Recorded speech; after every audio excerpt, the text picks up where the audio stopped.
죽음 이후에 사후의 세계, 다른 말로 말하면 죽음 이후에 다음 세상이 없다면 굳이 예수 믿을 이유가 있을까요? 없을까요?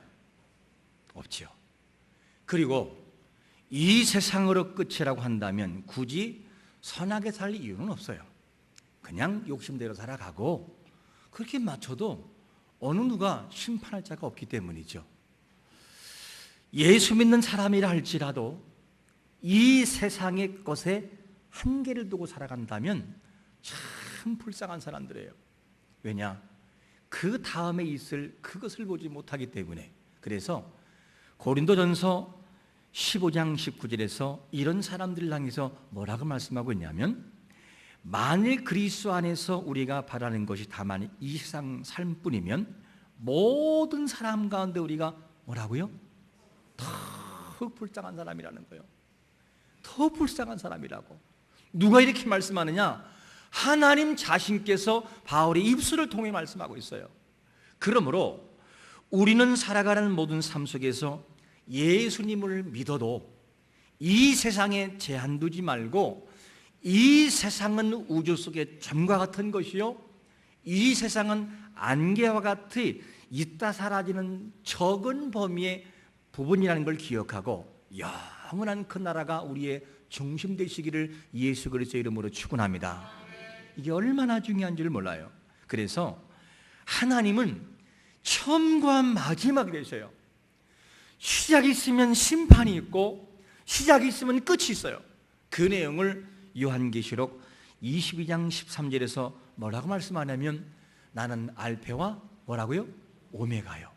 처음과 나중이요, 시작과 끝이라는 거예요.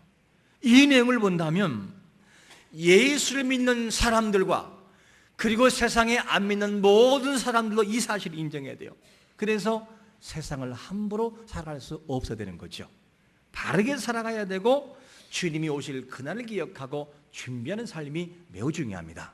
이게 우리에게 참 중요한데, 우리가 살아가는 모든 세상은 시작이 있으면 끝이 반드시 다가오고, 이 땅에 초림으로 오신 예수 그리스도가 있다면 부활하신 예수 그리스도가 다시 땅에 오실 그날이 있음도 믿으시기를 축원합니다. 그래서 우리는 두려워야 돼요. 함부로 살아갈 수 없어요. 그래서 베드로전서 4장 7절에서 뭐라고 말씀하냐면, 만물의 마지막에 가까웠으니 그러므로 뭐하고? 정신을 차리고 깨어서 정신을 차리고 근신하라는 거예요. 기도하라는 거예요. 함부로 살아갈 수 없다는 거죠. 그래서 우리는 반드시 예수 믿는 사람들은 건전한 마음과 옳은 마음과 주님을 배울 날을 생각하면서 두렵고 떨리는 마음을 가지고 살아가야만 되는 것이에요. 이것이 우리에게 반드시 필요합니다. 왜 그러냐? 오늘 말씀의 근거로 바라볼 때 첫 번째로 우리에게 주는 교훈이 뭐냐면, 모든 사람을 각각 뭐 한다고요? 구분하기 때문이라는, 그날이 반드시 온다는 거예요. 오늘 32절에 보니까 이렇게 말씀합니다. 모든 민족을 그 앞에 모으고 각각 구분하기를 목자가 양과 염소를 구분한 것 같이 하신다는 거예요. 이 날이 온다는 거예요. 그 앞에란 단어가 나요. 그 앞에. 그 앞에가 누구죠? 전능하신 하나님 앞에, 심판장이 되시는 이 예수 그리스도 그분 앞에 모든 사람이 설 날이 그 날이 반드시 온다는 거예요. 모든 사람이. 오늘 본문 중심이 뭐라고 합니까? 그 앞에 설 대상을 모든 민족이라고 표현하죠. 모든 민족인데 다시 그 모든 민족은 각각 구분한다는 거예요. 하나하나 전부 다 하나님이 심판하시고 물을 때가 온다는 거예요. 이 날이 우리에게 온다는 것이죠. 모든 민족이라는 말 속에는 이스라엘을 포함한 모든 이방인이라는 둘레예요. 전부 포함돼요. 이 내용을 본다면 어느 누구도 하나님의 심판의 자리에서 벗어날 수 없어요. 모두 그분 앞에 서야만 되죠. 그래서 우리는 두렵고 떨리는 마음을 가지고 하나님 앞에 나가야 되는 거예요. 사람이 죽음을 두려워합니까? 안 두려워합니까? 두려워하죠. 왜 사람들은 죽음을 두려워할까? 죽음이 아파서 두려울까? 아니에요. 어떤 죽음은 전혀 모르게 가는 죽음도 있어요. 아픔의 문제가 아니라 죽음을 두려는 이유는 히브리서 9장 27절의 근거를 볼 때 뭐라고 말씀하고 있냐면, 히브리서 9장 27절 보면 한 번 죽는 것은 사람에게 뭐 하다고요? 정하신 것이요, 그 외에는 뭐가 있다고요? 심판이 있다는 거예요. 한 번 죽는 것은 사람에게 정하신 것이요, 그 외에는 심판이 있다는 거예요. 이거를 우리에게 말씀하고 있어요. 심판. 그러니까 이 심판이라고 하는 것 때문에 우리에게는 두려워해요.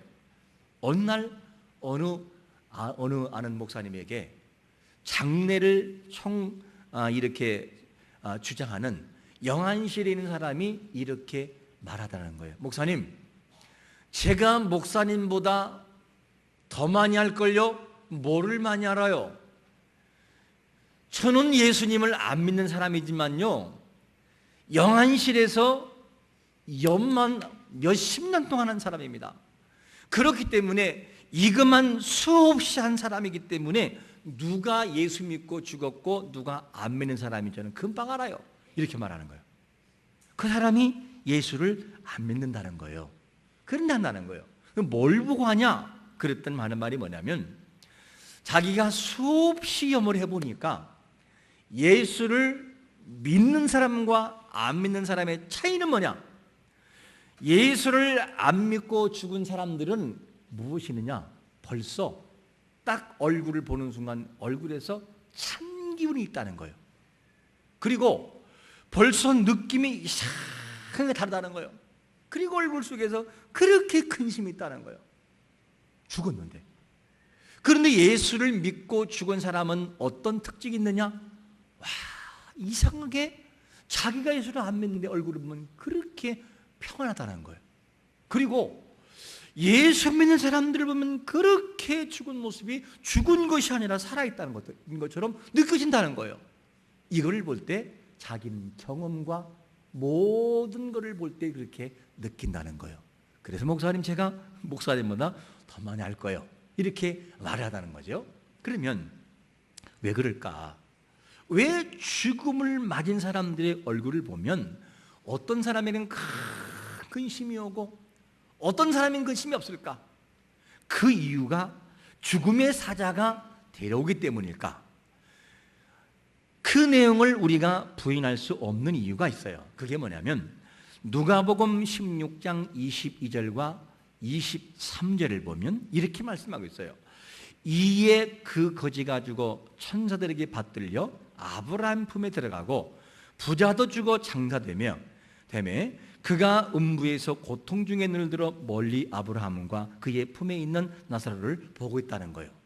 여기서 보면 어느 날 부자도 죽고 그 다음에 거지도 죽었어요. 그 특징이 뭐냐? 그런데 이 거지가 죽었는데 거지를 누가 데려가느냐? 성경 보니까 누가 데려가요? 천사들에게 받들려. 이 받들려는 단어가 뭐냐면 원문에서는 아포에라는 단어를 보면 이런 뜻이에요. 채워가다, 데려가다, 그 말이에요. 그러니까 사람이 죽으면 누가 데려오느냐? 믿음의 사람들은 누가? 하나님을 수종드는 심부름꾼인 천사가 성도를 데리러 온다는 거예요. 그래서 죽은 돌아가신 분들을 보면 목사님들 얘기나 많이 들어보면은, 야, 저기 불말과 불병가가 온다, 준비해라. 하나님 사자가 온다, 준비하자.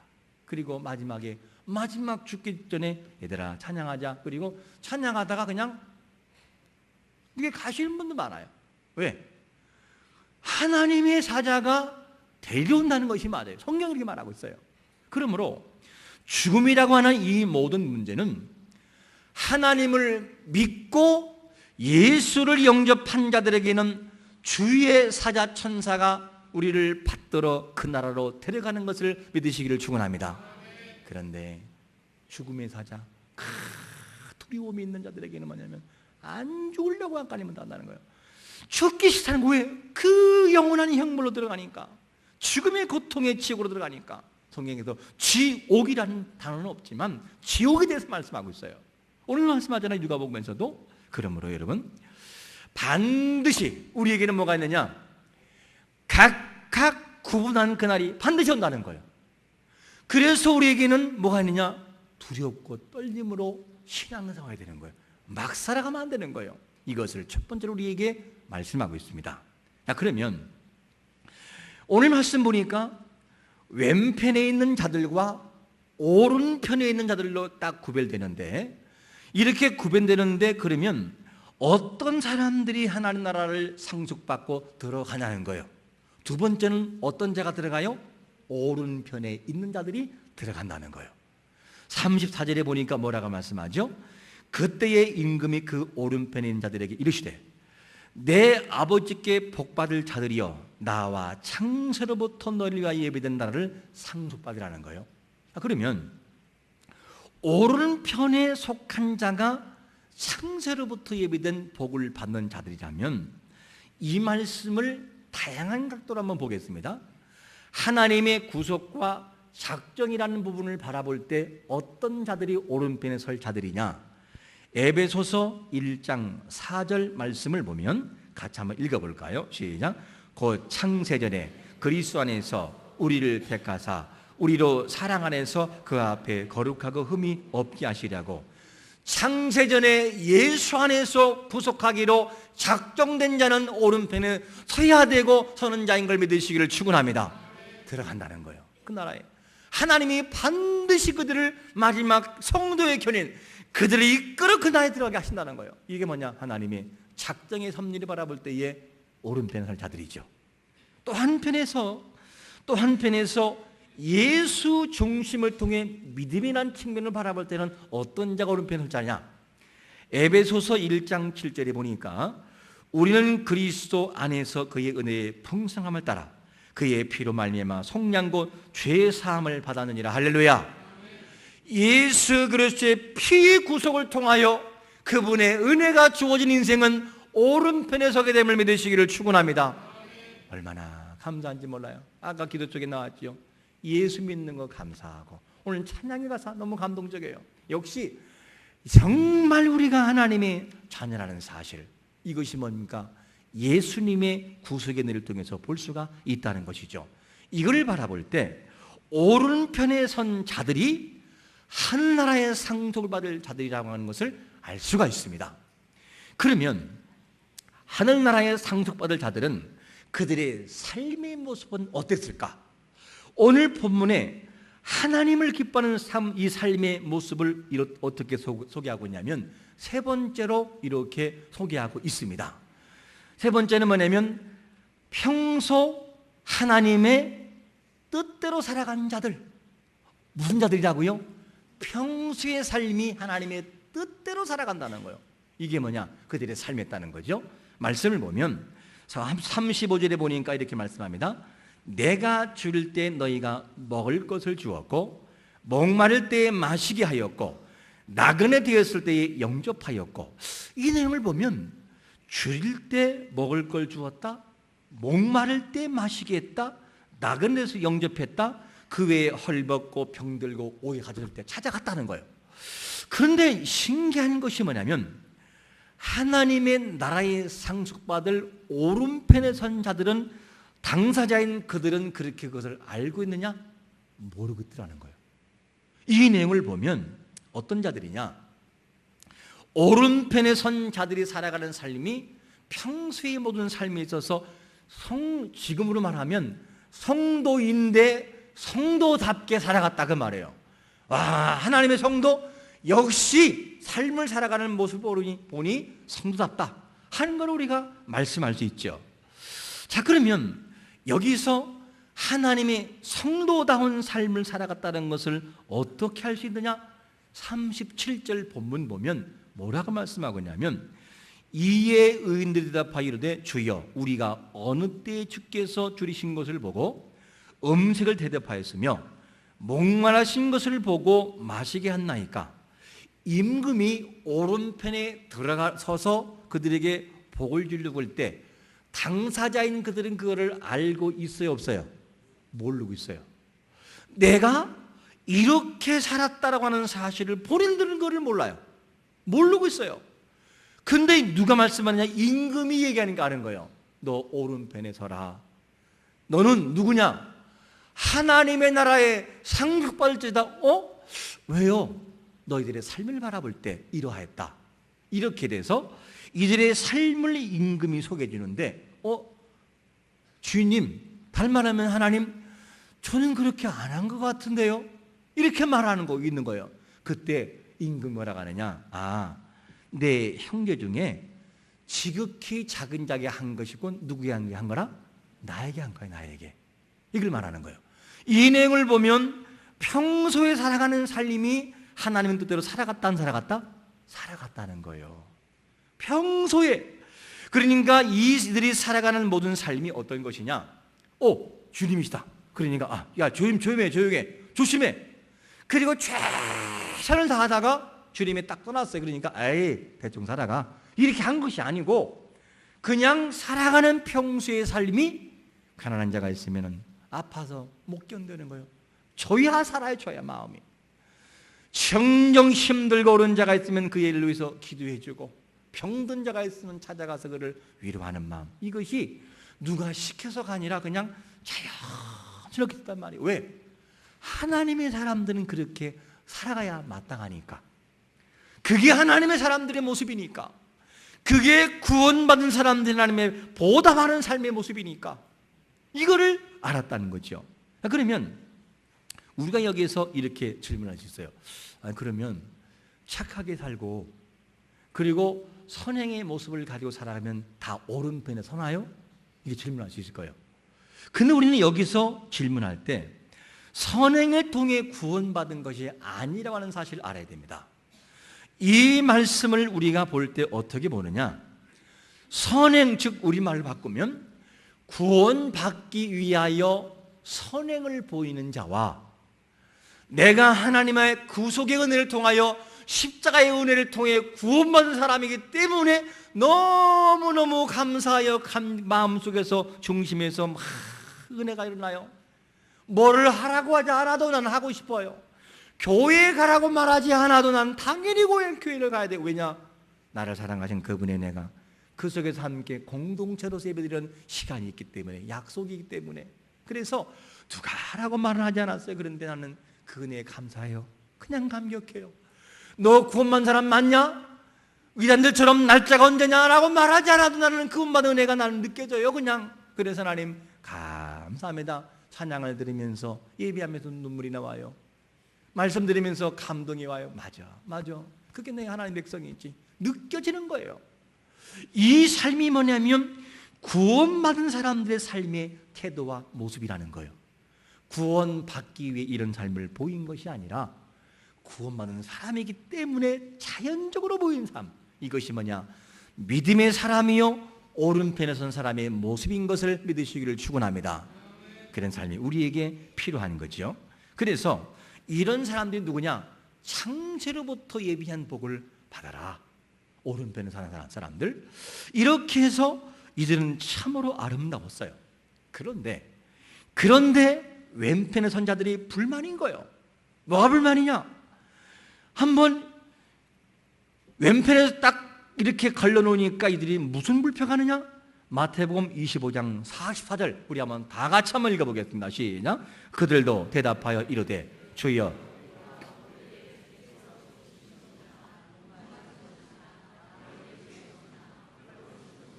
병드신 것이나 옥에 갇히신 것을 보고 공행하지 아니하더이까. 이 무슨 말이죠?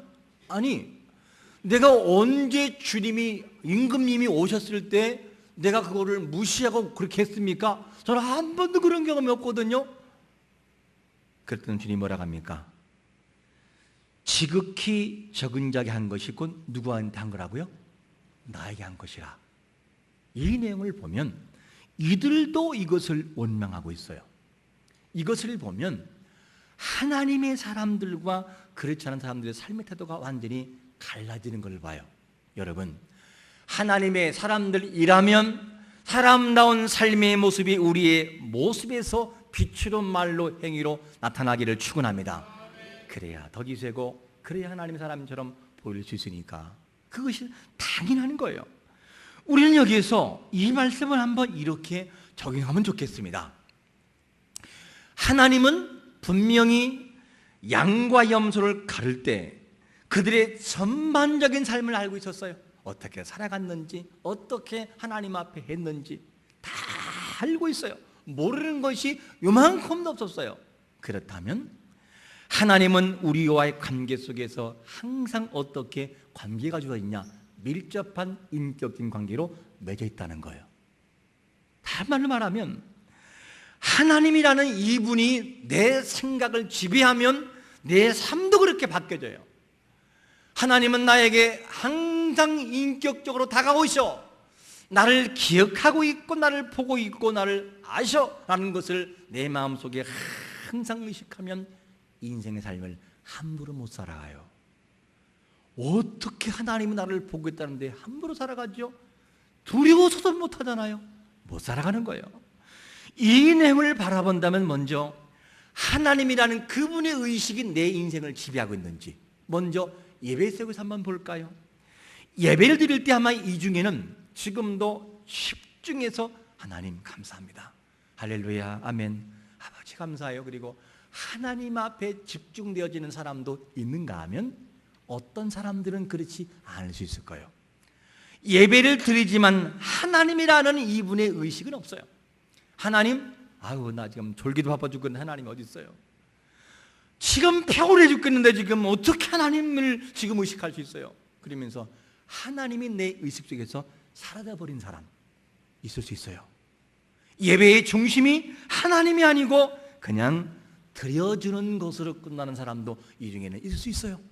이거는 예배의 성공자라고 할 수 없어요. 정말 예배는 어떻게 드리는 것이 맞느냐? 인생의 모든 것을 주관하시는 성부 하나님의 그 일하심을 내가 분명히 믿는 거예요.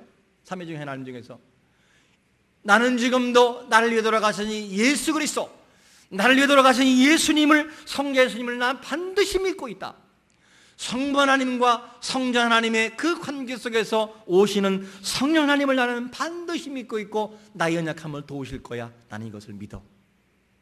삼위 하나님의 중심과 주체가 되는 것이 뭐냐? 예배의 본질이에요. 하나님이 없는 예배가 무슨 소용이 있고 하나님이 없는 예배가 어떻게 드릴 수가 있냐는 거예요. 단지 이곳에 우리가 말씀이 좋으니까, 내용이 좋으니까, 목사님 연구한 것이 나에게 쇼킹한 도전 주니까 그냥 듣고 할렐루야 도전받고 한다면 그것이 예배겠는가 하는 것이죠. 아니요, 예배일 수 없어요. 하나님이 없는 예배는 예배일 수 없어요. 단지 그냥 종교 행사로 끝날 뿐인 거죠. 여러분, 이 예배 속에 하나님이 영광 받고 있는 걸 믿으시기를 축원합니다. 그분이 다 영광 받으시고 개개인의 삶을 지금도 다 터치하시고 받고 있다는 거예요. 각각 구별하고 있다는 거예요. 그것이 뭐냐면 예배의 본질이라는 거죠. 우리는 하나님 그러면 고목나무 같은 비인격적인 존재로 믿는 거리 아니에요. 아주 인격적이신 하나님, 인격. 우리가 인격적이신 하나님이라고 할 때 이것을 어떻게 설명할 수 있을까? 우리가 몇 주 전에 열왕기하 20장에서 누구의 이야기를 꺼냈냐면 히스기야 왕이 병들어 죽게 됐어요. 그때 뭐 합니까? 그 주의 사자가 이사야가 하는 말이 너는 죽게 됐으니 준비해라. 하나님이 가져가신다. 준비해 라고 말할 때 히스기야가 너무 마음이 속상한 거예요. 갈대가 항된 것처럼 보여서 벽을 향해서 다른 거 없어요. 그냥 오직 벽을 향하고 하나님 한 번만 좀 봐주세요. 내가 한 행위를 봐서는 봐주세요. 그리고 하나님만 의지했어요. 온 마음을 다해서 하나님 앞에 눈물로 기도했어요. 그랬더니 하나님이 어떻게 인격적인 반응을 보이시느냐? 내가 내 기도를 들었고 열왕기하 20장 5절에 보니까 내 눈물을 뭐 했다고요? 보았노라. 내가 너를 낫게 하리니 내가 3일 만에 여호와의 성전에 올라가겠다는 거예요. 히스기야가 온 마음을 가지고 하나님께 찾았다면 하나님은 뭡니까? 하나님은 그거를 외면치 않고 하나님의 마음의 입장에서는 온 마음을 가지고 오시더라는 거예요. 이거를 하나님의 인격적인 분이라 이렇게 표현하는 것이죠. 여러분, 하나님은 우리가 하나님께 예배할 때에 우리는 어떻게 예배를 하기 원합니까?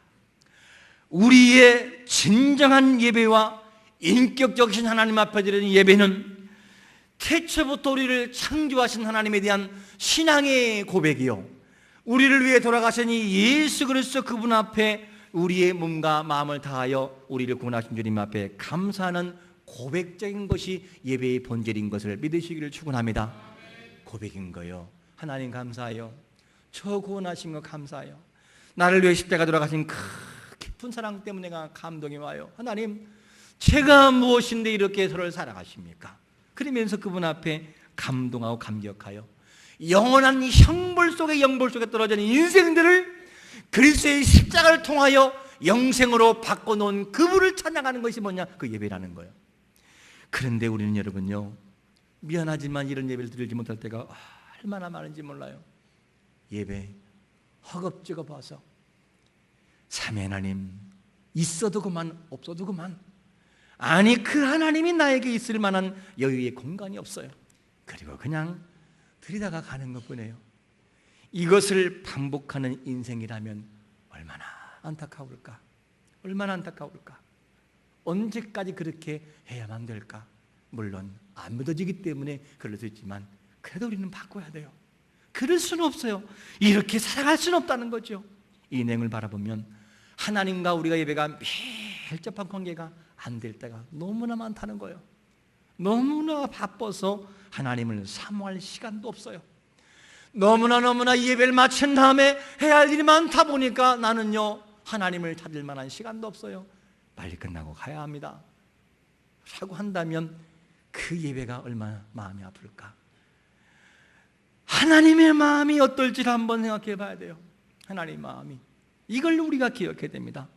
우리가 드린 예배 사모함이 있으시기를 축원합니다. 정말 날려 들어간 예수 그리스도, 날려 들어가신 주님을 사모하는 마음을 가지고, 그리고 삼위 하나님은 나와 함께 하시고 나를 계획하시고 구속하시고 나를 도우시는 성령의 은혜가 이 예배 가운데 있다는 사실을 중심 속에 딱 서 있어야 돼요. 그러면 예배가 감동이 와요. 그래, 맞아, 성령님이 도우고 있구나, 맞아, 성부 아버지 나를 계획하였구나, 나를 돕고 있구나, 이 사실이 믿어지기 때문이죠. 우리가 하나님 앞에 예배할 때 사람 의식하지 말고 삼위 하나님이 우리의 중심의 주체가 되시기를 축원합니다. 그게 예배라는 거예요. 이 예배가 되어질 때 성공적 예배가 있다는 거예요. 하나님은 인격적으로 다가오셔요. 하나님은 또 예배 통해 그렇지만 우리가 간절히 간구할 때 그 소리를 들으시는 인격적인 분이셔요. 그 내용을 어디서 볼 수 있나요? 출애굽기 2장 24절에서 이스라엘 백성들이 너무 고통스러워요. 왜? 억압 때문에. 이때에 하나님 앞에 간절히 간구할 때 하나님은 어떻게 반응하시느냐? 우리 한번 같이 읽어볼까요? 출애굽기 2장 24절 시작. 하나님이 그들의 고통 소리를 들으시고 하나님이 아브라함과 이삭과 야곱에게 세운 그의 언약을 기억하시다는 거예요. 무슨 말이죠? 하나님은 우리가 마음을 가지고 기도하고 기도할 때 하나님은 그거를 기억하시더라는 거예요. 반드시 알고 있고, 이것이 누냐? 인격적이신 하나님의 모습이라는 거죠. 근데 우리는 기도하지 않아요. 기도합시다 해도 기도 안 해요. 왜 안 할까? 이유는 하나예요. 나에게 응답하시는 하나님에 대한 확신이 미약하기 때문에요. 하나님 앞에 나가 기도하면 그분은 인격적으로 나에게 다가오시고 나에게 주신다는 확신이 너무나 미약하기 때문에요. 이 확신이 있다면 하나님 앞에 오늘 나와서 오늘도 이 성전에 나온다는 금덩어리가 있다는 사실을 100% 인정한다면 아는 사람 없어요. 왜? 가면 주어지니까. 금덩어리가 주어지니까. 우리는 금덩어리보다도 하나님을 미치는 때가 많아요. 이것이 우리의 미안하지만 모습이라는 거예요. 여러분, 우리의 삶이 이제는 달라져야 돼요. 평소 우리의 모든 삶이 어떤 모습이었습니까? 우리가 살아가는 삶이 우리의 그림을 그려보면 내가 왼편에 설 수밖에 없는 예배를 드렸고 왼편에 선 사람들의 삶을 살아가고 있었구나. 나의 삶이 이제부터는 오른편의 삶으로 바뀌어야 되겠구나. 이래서는 안 되겠구나. 우리는 뭔가 결단하는 것이 필요하죠. 하나님은 정말로 인격적인 분이기 때문에 우리에게 기회를 주셔요. 이 하나님이 하나님을 믿는다는 사람의 이름은 있으나 막 살아간다 할지라도 다 당장 하늘에서 막 우리와 번개를 통해 그 사람을 태워 죽이질 않아요. 하나님이 그렇게 비인격적인 분이 아니에요. 내가 정말로 하나님 앞에 하나님 다시는 안 그러겠습니다 하고 다짐하고 결단했어요. 근데 마음의 의지가 계속 또 넘어져요. 이거를 바라볼 때 하나님이 어떻게 합니까? 너 이놈, 나를 그럴 수 있어? 하늘에서 불이 내려 그 사람을 죽이지 않아요. 그렇게 하나님이 야비한 분은 아니에요. 어떻게 하시느냐? 그렇게 하지 않는 이유를 우리에게 설명하는데 베드로후서 3장 9절은 우리에게 이렇게 말씀합니다. 주의 약속은 어떤 이들이 더디다고 생각하는 것 같이 더딘 것이 아니라 오직 주께서는 너희를 대하여 뭐 한다고요? 오래 참으사 아무도 멸망하지 아니하고 다 뭐 한다고요? 회개에 이르기 바란다는 거예요. 이 내용을 보면 하나님이 얼마나 좋으신 분이냐? 너도 그 환경에서 떠나 나를 찬양해야지. 사랑하는 아들아, 너 말이 힘든 건 내가 알고 있다. 그래도 그러면 안 돼. 오늘도 성령을 통해 감동하시고 도우셔서 돌아오게 하고 회개하게 하신 하나님의 은혜가 지금도 계속해서 참고 인내하고 있다는 거예요. 왜? 하나님은 그런 분이시기 때문에. 이런 모습을 통해서 참고 있기 때문에 우리는 그분 앞에 나갈 때 삶의 방향이 바뀌어야 돼요. 이제부터는 형식의 삶을 살았다면 내가 이러면 안 되지. 언제까지 이렇게 살아갈까? 나의 삶이 이제부터는 하나님의 뒷전으로 살았다면 이러면 안 되지. 내가 삶을 바꾸자. 이 세상의 모든 삶을 중심으로 살아갔다면 이제부터는 주여 삶이 바뀌어지게 앞서서 좀 바뀌어지게 앞서서 그리고 삶의 패턴을 바꿔야만 됩니다. 인격적으로 바꿔 나가야만 됩니다. 왜냐? 하나님은 우리를 대할 때에 마음으로 다가오신 분이에요.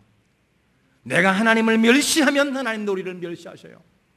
그것이 길면길수록 하나님은 더욱더 분노할 수 있기 때문에, 진노할 수 있기 때문에. 그러나 우리가 마음을 다해 그분 앞에 나가면 하나님은 마음을 다하여 아니 그 이상을 가지고 우리에게 대하신다는 거예요. 이 마음을 기억하면서 인격적이신 하나님 앞에 온 몸과 마음을 다하여 온 마음을 다하여 그분의 일하심과 그분의 사랑하심과 그분의 깊은 은혜를 삶을 통해 체험할 수 있는 성도가 되시기를 예수 그리스도의 이름으로 축원합니다.